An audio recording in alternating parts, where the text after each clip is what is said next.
4, del 1 al 13. Hoy vamos a hablar acerca del reposo que Dios nos prometió. Hebreos 4, del 1 al 13, y seremos guiados por nuestra hermana Nora. ¿Listos? Adelante, está perdido. Tenemos pues, no sea que permaneciendo aún la promesa de entrar en su reposo, alguno de vosotros parezca no haberlo alcanzado, porque también a nosotros se nos ha anunciado la buena nueva como a ellos, pero no les aprovechó el oír la palabra, por no ir acompañada de fe en los que la oyeron. Pero los que hemos creído entramos en el reposo, de la manera que dijo: por tanto, juré en mi ira, no entrarán en mi reposo, aunque las obras suyas estaban acabadas desde la fundación del mundo. Porque en cierto lugar dijo así del séptimo día: y reposó Dios de todas sus obras en el séptimo día. Y otra vez aquí: no entrarán en mi reposo. Por lo tanto, puesto que falta que algunos entren en él, y aquellos a quienes primero se les anunció la buena nueva no entraron por causa de desobediencia. Otra vez determina un día, hoy, diciendo, después de tanto tiempo, por medio de David, como se dijo: si oyereis hoy su voz, no endurezcáis vuestros corazones. Porque si Josué les hubiera dado el reposo, no hablaría después de otro día.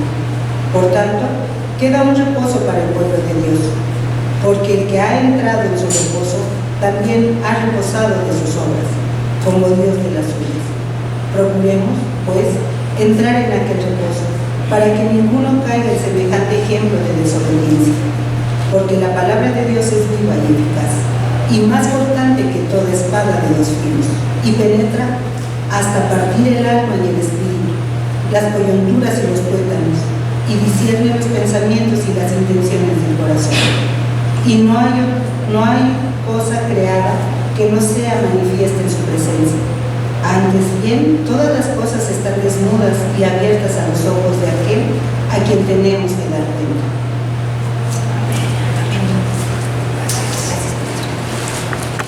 Amén. Pues aquí este pasaje es un pasaje, como toda la carta a los hebreos, me encanta. Toda la carta a los hebreos es un pasaje que nos anima y al mismo tiempo nos amonesta y al mismo tiempo nos advierte. Es un pasaje muy completo, porque comenzamos por recordar una vez más el peligro de no perseverar. Hace 8 días compartía con ustedes, compartíamos juntos el capítulo 13, el capítulo 3 al final, y lo importante que es tener en cuenta el peligro de no perseverar, y al no perseverar perdernos de la posibilidad de entrar en el reposo de Dios.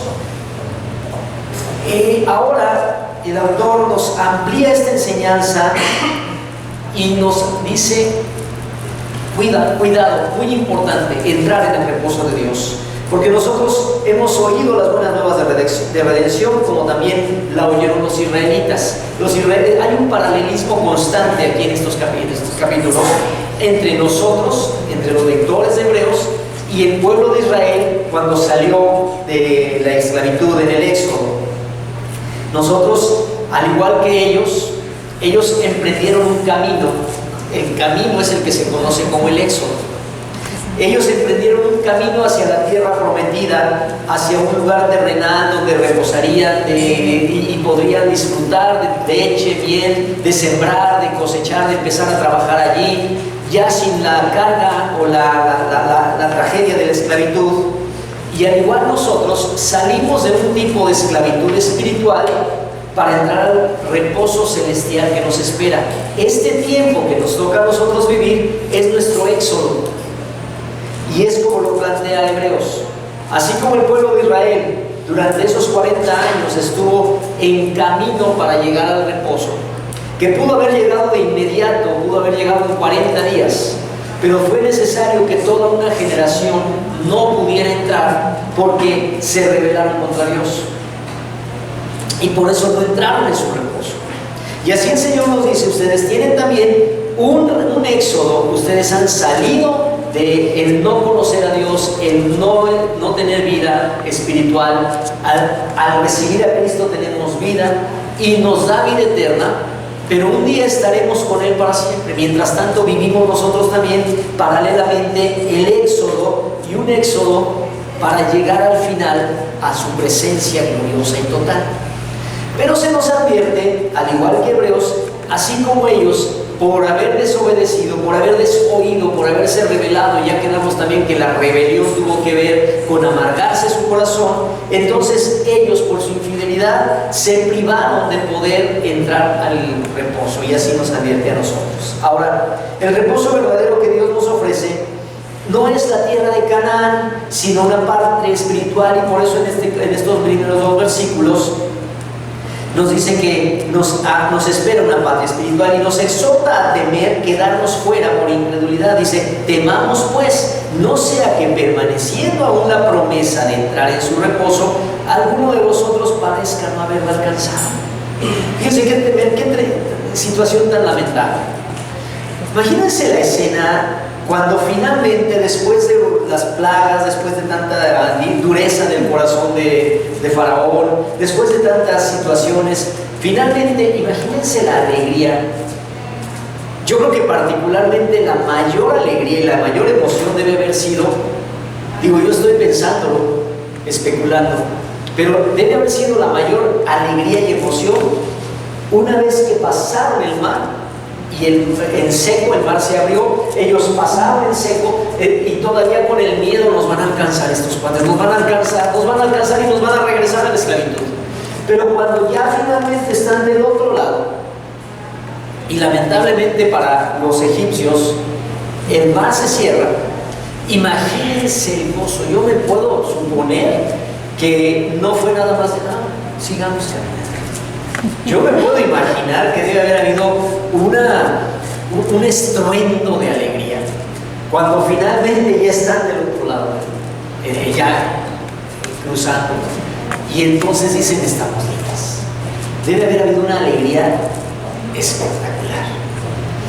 Estaban libres de la esclavitud. Fíjense qué tremendo, un gozo, una alegría, un júbilo grandioso, tanto que María, la hermana de José, de Moisés, se ponía a cantar, y todo es alegría. Pero lamentablemente esa alegría no dura tanto. Poco tiempo después, cuando están a la orilla del Jordán y a punto de cruzar al otro lado para ya tomar posesión de la tierra prometida, se acobardan, se amargan. De los 12 espías que van a reconocer la tierra, solamente 2 tienen la confianza suficiente para decir: vamos adelante y conquistemos la tierra que Dios nos dio. Y todos los demás dicen: no, eso es imposible, y empiezan a creer en la imposibilidad humana por encima de la posibilidad de Dios. Y ahí se viene abajo todo.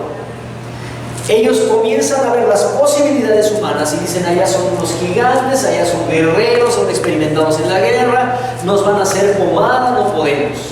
Solamente Josué y Caleb dicen: vamos a pasar, vamos adelante. Y no porque ellos se sintieran los grandes guerreros, ellos también habían vivido la esclavitud. Pero ¿por qué ellos 2 dicen que sí? Porque ellos siguen creyendo en la posibilidad de Dios por encima de la imposibilidad humana. Sin embargo, gana la mayoría. Y Moisés, no voy a juzgarlo, pero no tiene la determinación en ese momento todavía. Supongo que estaba aprendiendo a ser el caudillo y el líder, y todavía no tiene la determinación para decir: pues vamos adelante, porque era su función. Pero más adelante él irá madurando y aprendiendo más y más. Pero en ese momento opta por decir: quedémonos. Y se quedan y comienzan a vivir una serie de situaciones, a experimentar una serie de cosas que son maravillosas, porque Dios los alimenta, porque Dios da el maná para que ellos puedan tenerlo en el día, porque cuando llegan a una laguna, un lugar en donde el agua está amarga, Dios endulza esa agua. Dios hace milagros Sin embargo, el pueblo de Israel se empieza a cuestionar, empieza a amargarse, empieza a dudar y le da lugar a la duda por encima del poder de Dios.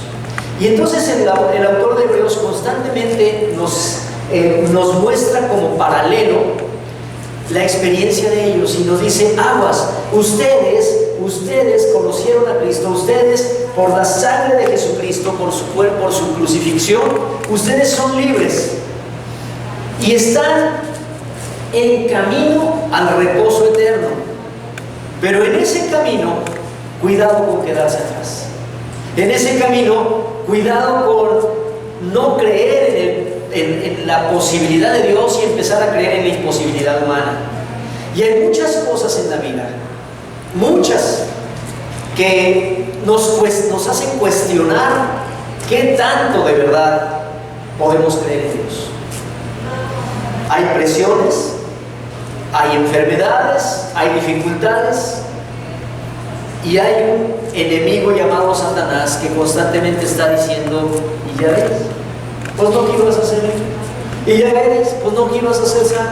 Y ya ves, no que ibas a ser próspero. Y ya ves, y ya ves, y ya ves. Y son esos obstáculos utilizados también el diablo para inyectar duda, para que nosotros pudiéramos perdernos. Dice aquí: temamos pues, no sea que permaneciendo aún la promesa está ahí, alguno de vosotros parezca no haberla alcanzado. Se nos exhorta a temer quedarnos fuera por incredulidad. La única razón por la que no entraríamos al reposo eterno sería incredulidad. Pero incredulidad, cuidado, porque incredulidad no solo tiene que ver con quien no crea en Dios. Entonces diría: bueno, a menos que me volviera de repente ateo o atea, pues ya sería el problema. No, incredulidad en el sentido de no creerle a Dios, porque podemos seguir creyendo en Dios y podemos seguir creyendo mucho más en nuestras imposibilidades que en la posibilidad de Dios. Y podemos entristecernos, y podemos amargarnos, y podemos perdernos del reposo de Dios. Los lectores de la época estaban cayendo en indiferencia y apatía. Los lectores directos a quienes fue escrita esta carta estaban cayendo en indiferencia y apatía. Y ese es un peligro muy latente en todos los cristianos de todos los tiempos. Nosotros somos los lectores de Hebreos. Y hay un gran riesgo de caer en la indiferencia o en la apatía. Muchas personas, lamentablemente, no sé si directamente toman un día la decisión, pero yo más bien creo que sutilmente se van apartando y van empezando a caer en indiferencia y van empezando a caer en apatía, como en el caso de ellos. Algunos solamente oían la palabra, pero no la vivían con fe. ¿Y eso es antiguo o es vigente?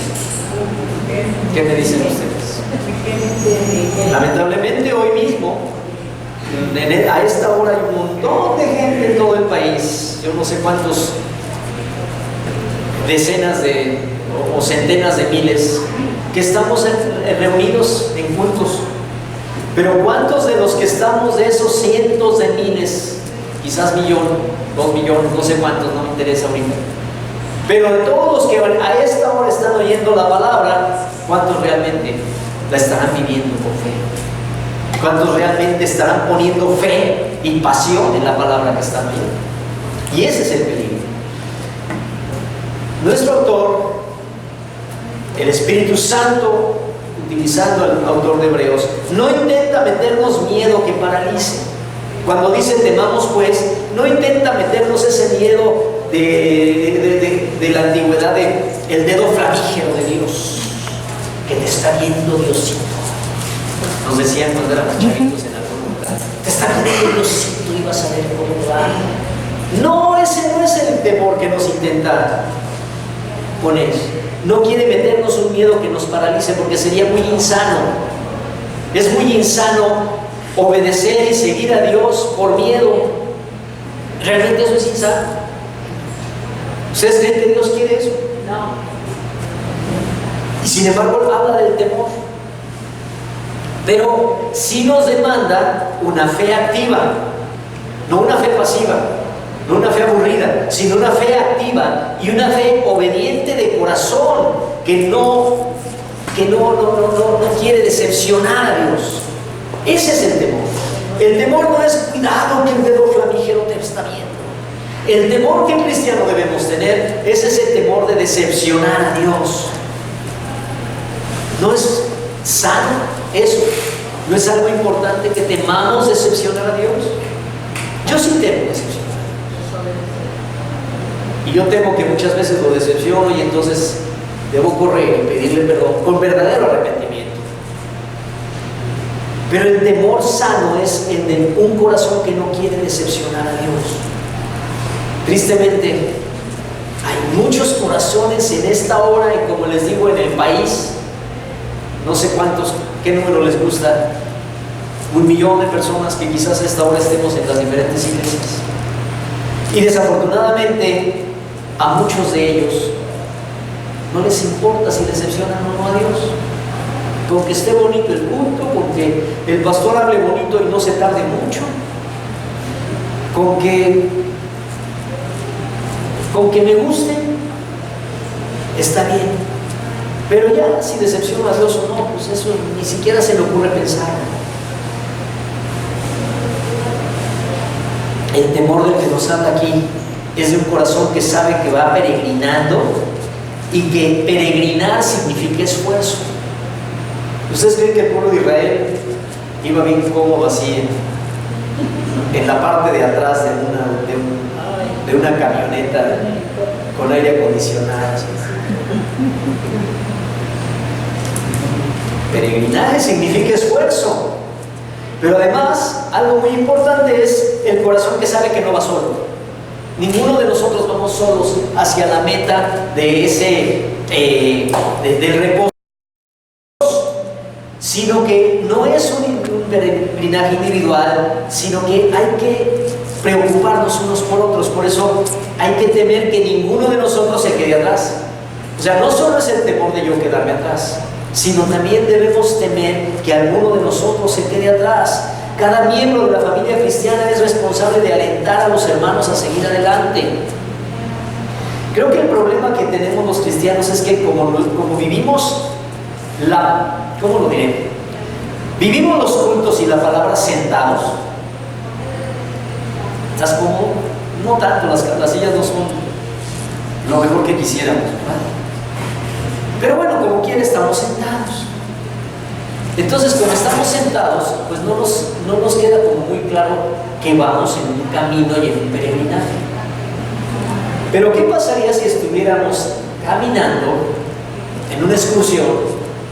Imagina que todos nosotros ahorita estuviéramos caminando en una excursión y vamos subiendo una montaña. No estoy diciendo es alpinismo ni nada de eso, sino vamos subiendo un cerro por caminos, por veredas.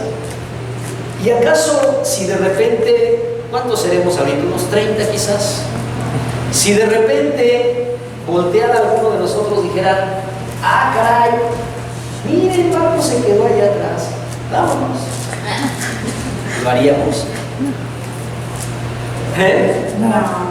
De repente empezaron desde 30 que somos, de repente viéramos a ver cuántos somos. Ah, caramba, somos 20 y nosotros 10. Pues quién sabe, vámonos. ¿Haríamos eso? No. El problema yo creo que radica en la manera como vivimos los cultos.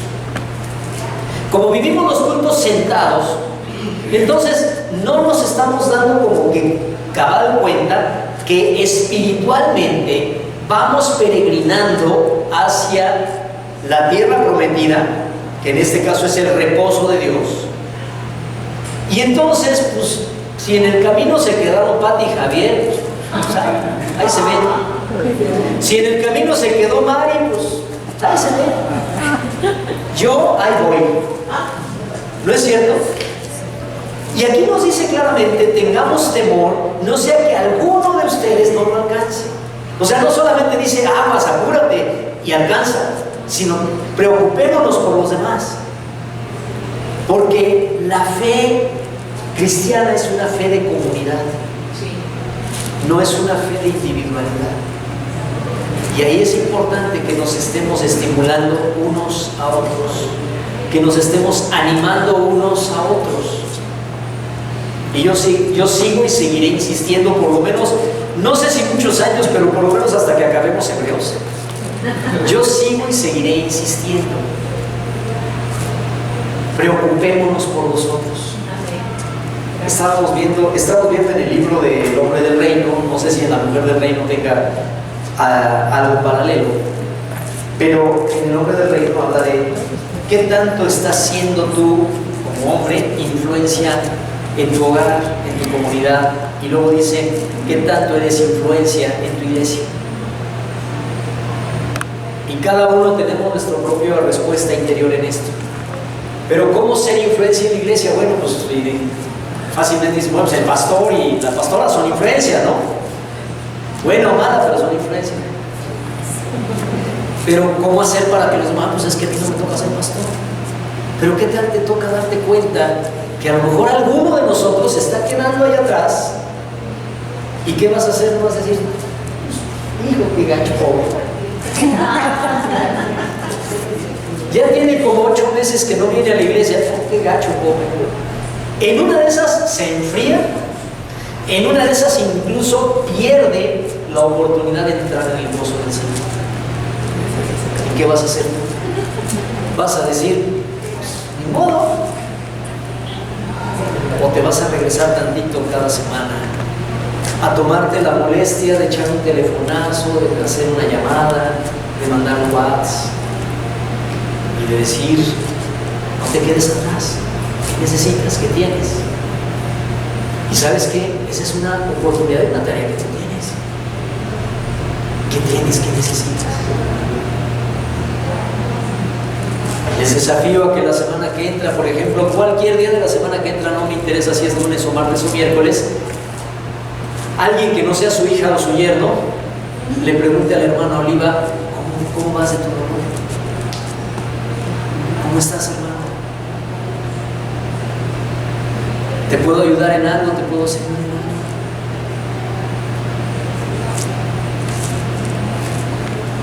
Hasta orar por teléfono es reconfortante, ¿no es cierto? Pero cuidémonos unos a otros. Por eso habla de que alguno de vosotros. En segundo lugar, Dios, algo que debemos ver es que Dios preparó el reposo como parte de su creación para compartirlo con nosotros, el hombre. Dios preparó el reposo, fíjense, está hablando del reposo en Hebreos. ¿Cuántos miles de años atrás es cuando dice, o no cuando dice, cuántos miles de años atrás Dios reposó de la creación? Sí, séptimo. El séptimo día reposó de la creación, pero entre el capítulo que estamos leyendo ahorita de Hebreos y ese momento en que Dios reposó, ¿cuántos miles de años habrá pasado? Lo que quiere decir aquí es que Dios preparó el reposo como parte de su creación. O sea, Él creó, Él hizo la creación, pero dentro de la creación dice que reposó. Es decir, preparó el reposo con el propósito de que ese reposo lo compartiera con nosotros, lo disfrutáramos con Él, compartirlo con nosotros. Preparó ese momento, descansó, por supuesto, pero preparó el reposo para que un día estuviéramos con Él todos nosotros, reposando también con Él. Escogió a los israelitas para entrar en Él, pero ellos desobedecieron y no pudieron entrar. Dice aquí que no pudieron entrar porque el reposo es una relación de fe y obediencia con Dios. Para entrar en el reposo el requisito es una relación de fe y obediencia con Dios. Ahora, no pudieron entrar los israelitas del Éxodo, pero la entrada sigue abierta, la puerta siguió abierta, porque la promesa de Dios sigue vigente y no puede quedarse sin cumplir las promesas de Dios. Entonces, si hay una invitación a entrar al reposo de Dios, los israelitas no lo disfrutaron, lo abren a todos nosotros por medio de Jesucristo. Y entonces esa entrada es para todo aquel que en él cree. Y de nuevo dice, estamos en el versículo 6, por ejemplo, 5, 6. Déjenme encontrarlo por aquí. En el 7 dice, bueno, voy a leer 6 y 7. Dice, por tanto, puesto que falta que algunos entren en él, y aquellos a quienes primero se les anunció la buena nueva no entraron, es decir, los israelitas, falta que algunos entren, y aquellos a los que se les anunció la buena nueva no entraron por causa de ¿qué? De desobediencia. Otra vez determina un día. ¿Y cuál es el día? Hoy. Fíjate. El Señor dice, hoy. ¿Cuál es el día para entrar en el reposo de Dios? Hoy, diciendo después de tanto tiempo por medio de David, como se dijo, si oyeres, ¿cuándo? Hoy. No endurezcáis sus corazones. Entonces, la entrada sigue vigente, de nuevo dice hoy, porque enfrentamos la misma decisión que ellos. Tú hoy tienes la misma decisión. ¿Cuál es esa decisión? La decisión está entre endurecer el corazón, es decir, ser apático, indiferente y eventualmente endurecer el corazón. Y dice, si oyes su voz, pues hay un momento que mientras el corazón no está endurecido, la voz de Dios nos mueve, nos impulsa, o nos exhorta, o nos entristece porque nos hace ver nuestro pecado, o nos exhorta, o nos sacude. Pero conforme el corazón se va haciendo apático, conforme se va volviendo indiferente, la voz de Dios se oye, pero ya no se escucha. Ya la voz de Dios no se entiende. Por eso dice, si oyes hoy su voz, no endurezcas tu corazón. Tenemos la opción de endurecer el corazón y sufrir el mismo castigo que el pueblo de la generación del Éxodo, o la opción de obedecer a Dios y entrar en el reposo. ¿Qué opción vas a elegir? ¿La de la indiferencia? ¿La de la apatía? Y este tema de la indiferencia y de la apatía lo va recorriendo desde el primer capítulo y lo sigue en el tercero y en el cuarto, y nos va a llegar hasta el 10, en el versículo 25, diciendo, no dejando de congregarse como algunos tienen por costumbre, porque la indiferencia, la apatía va endureciendo el corazón y se va volviendo impermeable a la palabra. Por eso dice, si lo oyes, no endurezcas. Tenemos esa elección. Porque si Josué les hubiera dado el reposo, no habría después otro. Bueno, eso lo vamos a ver enseguida. Vamos a leer. Porque si Josué les hubiera dado otro reposo, no habría después otro día. Por tanto, queda un reposo para el pueblo de Dios. Porque el que ha entrado en el reposo también ha reposado de sus obras como Dios de las suyas. ¿Con qué se come todo esto? Bueno, aquí lo que está haciendo es una comparación entre el reposo temporal terrenal que ofreció Josué al pueblo de Israel, a la segunda generación, porque recuerden ustedes, finalmente, ¿quiénes son los que entraron a la tierra prometida? De la primera generación, ¿quiénes son? Josué y Caleb. Eran un chorral de gente los que salieron. ¿Cuántos habrán sido? No sé. Se habla de que eran como 6 millones. Ajá. Imagínense nada más. Solo entraron 2. ¿Cuáles fueron los 2 que entraron? Los que 40 años atrás dijeron, por supuesto que podemos entrar, porque Dios está con nosotros. No se sentían Thor, ni Hércules, ni nada de eso. Y por lo mismo los veían y decían, pero ellos estaban convencidos del poder de Dios. Entonces, esa generación, nace la nueva generación, y la generación de la incredulidad muere en el desierto, y la nueva generación entra a la tierra prometida, comandados por Josué y Caleb, dirigidos por Josué. Entonces, está haciendo un comparativo, diciendo, Josué les entregó la tierra física, pero hay un reposo espiritual y eterno. En el griego, las palabras Josué y Jesús son el mismo nombre. en el griego, y los dos significan Jehová salva. Jehová salva. ¿Alguien se llama Jesús aquí? Aparte de nuestra muchacho. ¿Alguien se llama Josué? ¿No? ¿Josué? Ah, bien, Josué. Sí. Es Jesús Javier. Jesús también. Jesús Javier. Josué. Ya me perdí. Es que dijo Jesús también. Ah, Jesús también, claro, igual que Jesús. Me perdí. Ok. El nombre Jesús significa es lo mismo que el nombre Josué, solo que Josué hebreo, Jesús en el Nuevo Testamento, pero lo importante es que significa Jehová salva. Y es que los dos fueron salvadores, en un sentido. Josué fue salvador en el sentido de finalmente salen del desierto y entran a la tierra prometida y les entrega la tierra prometida, y él es el encargado de repartirla. Inclusive aún a Caleb, que es su contemporáneo, su amigo, aún Caleb le tiene que venir a decir: oye Josué, entrégame por favor a mí el monte. Pero es Josué el que tiene la decisión. Josué dio al pueblo al reposo material que se llama Canaán, mientras que Jesús está guiando a su pueblo al reposo verdadero y eterno. ¿Cuál es el reposo verdadero y eterno? La presencia gloriosa de Dios. Jesús nos está guiando. El verdadero reposo no es terrenal, el verdadero reposo no se alcanza en esta vida, no lo alcanzamos en esta vida, No. sino que el único que nos puede guiar es Jesús nuestro Salvador.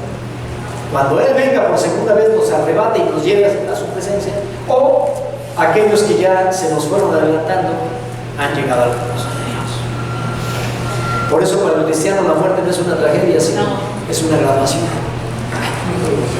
¿Verdad? Es una graduación. Porque entonces terminan los afanes y las frustraciones de este mundo. Porque entonces no habrá más oposición ni persecución por causa del mal. Porque entonces no habrá enfermedad, ni habrá más lágrima, ni dolor, ni temor. El reposo es entrar a la presencia de Dios. Ahora, el reposo del que nos habla tampoco significa una inactividad eterna, ¿eh? Algunos piensan que la vida eterna no sé qué será, pero suena así como que quién sabe, que una inactividad total. ¿Sí? Pues yo no sé, pero qué aburrimiento si la vida eterna fuera eso. Digo, sí se me antoja como para unos 100 años. No sé a ti, pero a mí como para unos 100 años se me antoja. Digo, hablando en proporciones, porque hablando de eternidad, es como una semana de vacaciones en un periodo de un año. Digo, pues está muy rico una semana de vacaciones, así estás tirado, ni el reloj te importa, ni nada. Pero yo no sé cuántos quisieran estar de vacaciones 2 o 3 años permanentemente sin hacer nada. Qué aburrimiento, qué fastidio, qué tedio.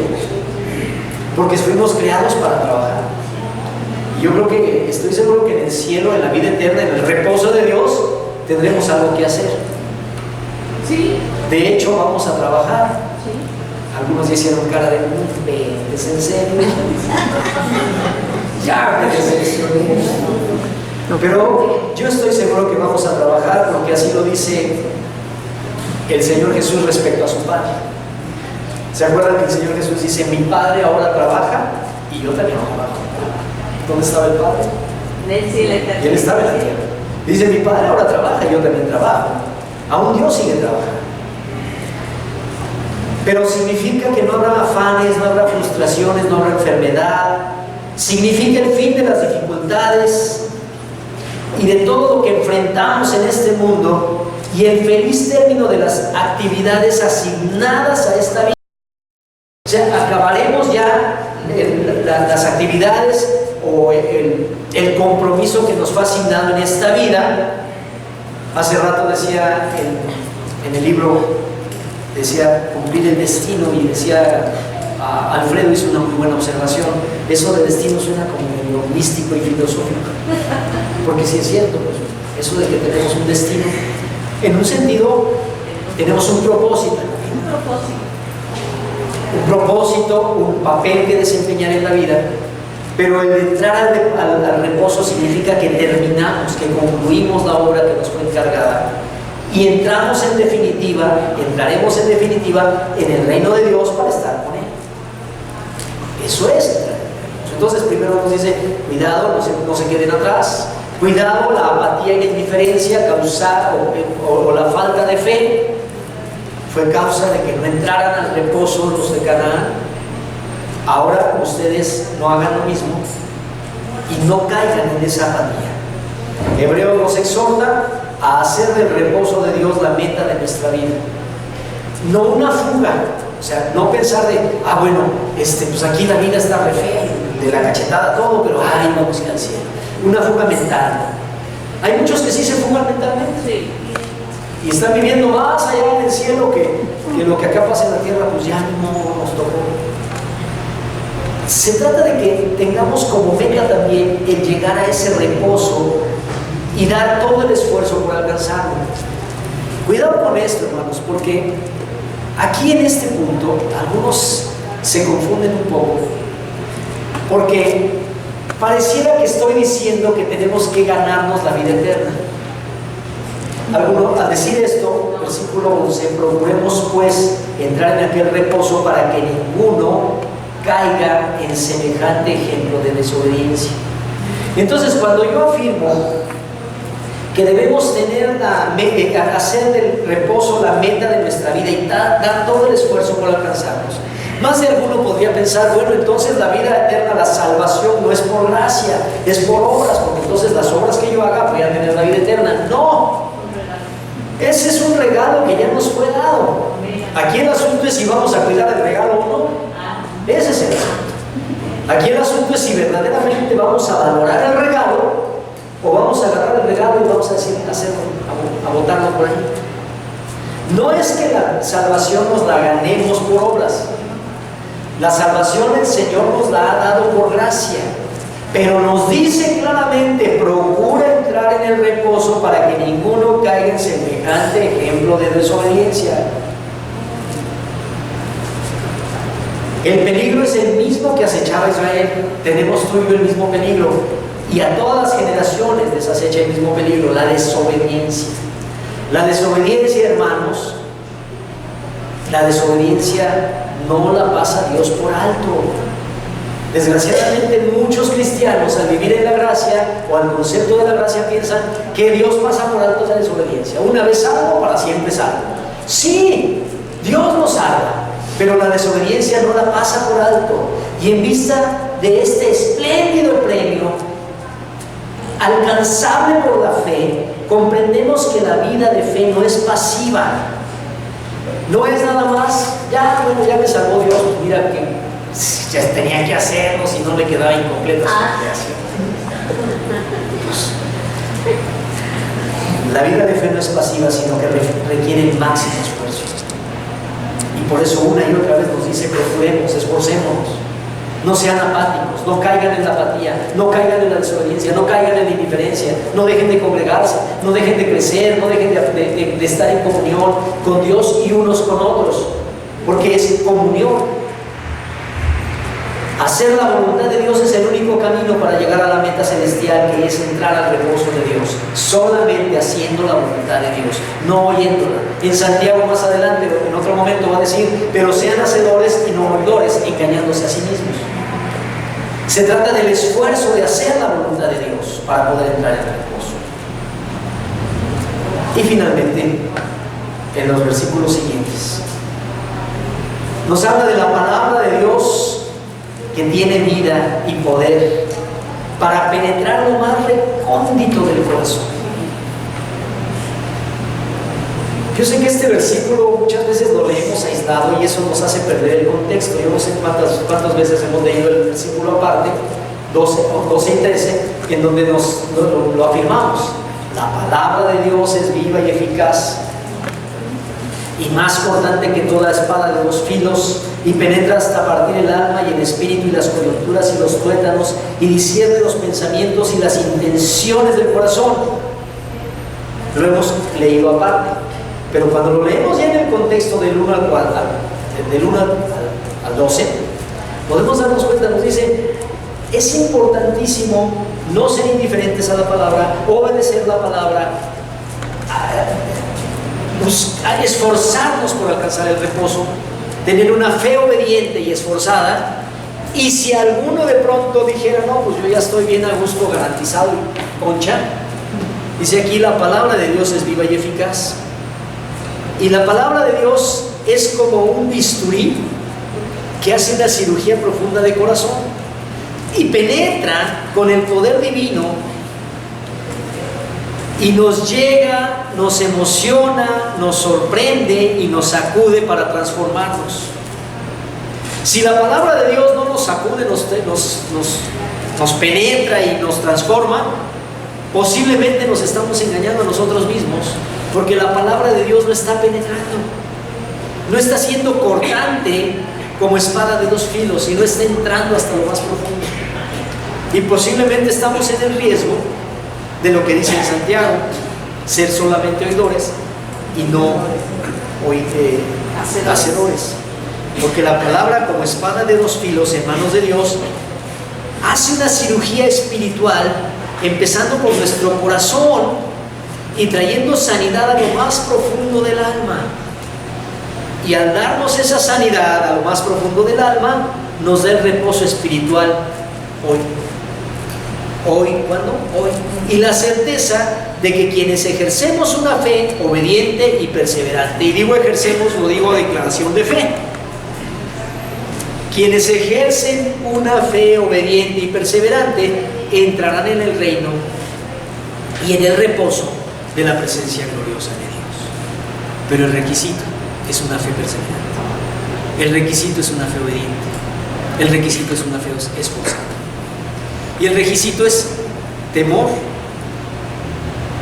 a decepcionar a Dios y temor a endurecernos. Yo creo que debiéramos invitarnos, ve preparando la canción, yo creo que debiéramos preocuparnos, ocuparnos, tener temor de que nuestro corazón comience con indiferencia, pase por apatía y termine por dureza.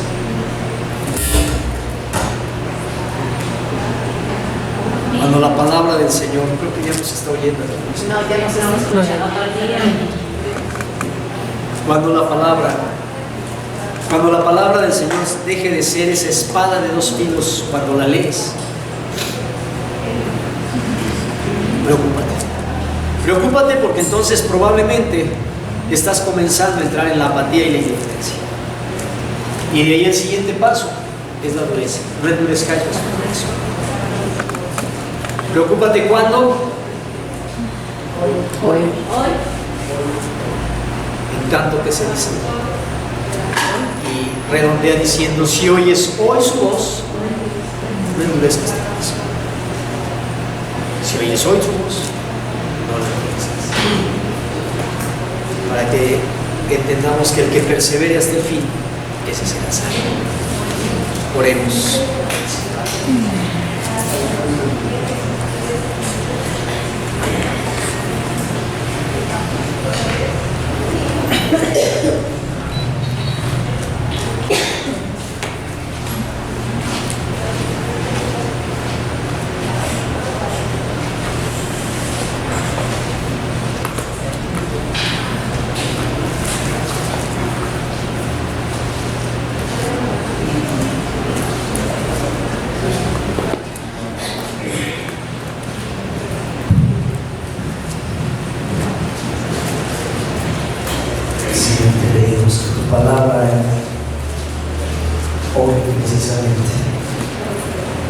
sea como una espada de dos filos que penetre al alma de cada uno de nosotros, Señor. Nos escudriñes. Ayúdanos, Espíritu Santo, escudriñanos.